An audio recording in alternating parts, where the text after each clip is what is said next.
आपने सुना होगा बटुकेश्वर दत्त और भगत सिंह ने असेंबली में एक बम फेंका था, या सुना है सब लोगों ने? तो दोनों को जेल हुई, दोनों को एक ही जेल में रखा गया, बगल बगल वाली कोठरी में रखा गया। ये मैं चिट्ठी पढ़ के सुना रहा हूं आपको भगत सिंह की, जो उन्होंने प्रमिला को, बटुकेश्वर दत्त की बहन को लिखा। कल रात बट्टू को किसी दूसरी जेल में भेज दिया गया है, तब तक वो उनके साथ ही था भगत सिंह के। ये चिट्ठी 17 जुलाई 1930 की है। उनकी जुदाई मेरे लिए असहाय हो रही है। भगत सिंह लिख रहे हैं बटुकेश्वर दत्त की बहन को कि बटुकेश्वर दत्त की जुदाई मेरे लिए असहनीय हो रही है।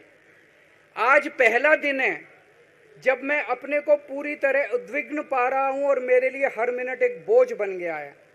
एक मित्र से जुदा होना सचमुच सगे भाई से भी ज्यादा प्रिय थे मेरे को बटुकेश्वर। तो दोनों साथ रहते थे। 95 साल के बाद मनीष सिसोदिया और केजरीवाल एक ही केस में जेल जाते हैं। मनीष सिसोदिया को अलग जेल में रखते हैं, मेरे को अलग जेल में रखते हैं, साथ मिलने की इजाजत नहीं दी जाती।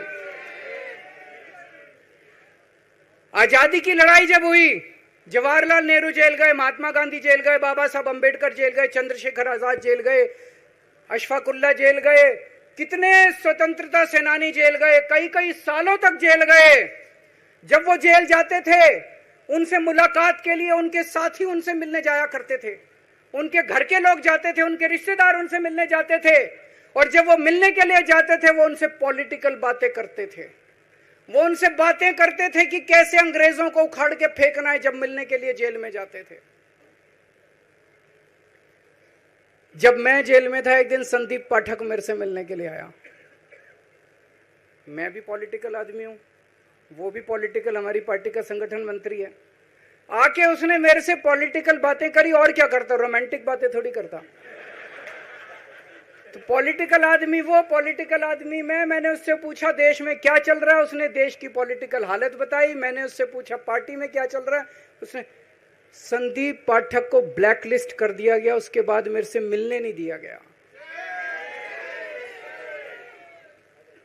भगत सिंह जब फांसी पे चढ़े, उन्होंने सपने में भी नहीं सोचा था कि ऐसा भारत होगा। आज से 95 साल के बाद इस देश के अंदर इतनी क्रूर और अत्याचारी सरकार आएगी कि अंग्रेजों को भी पीछे छोड़ देगी। दोस्तों,